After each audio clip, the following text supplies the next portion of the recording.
কত আশা ছিল, কত স্বপ্ন ছিল যে এই বাইতুল মোকাররম মসজিদে নামাজ পড়ব।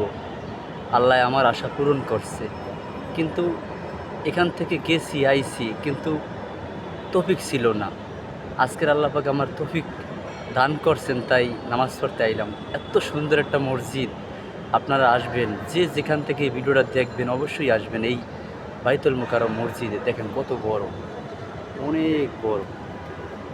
আমার আশাটা পূরণ হয়েছে।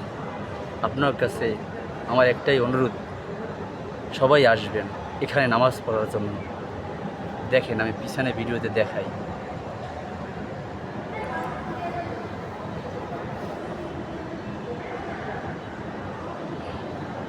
অনেক বড়, অনেক বড়, মানে এটার অনেক বড়, দেখছেন?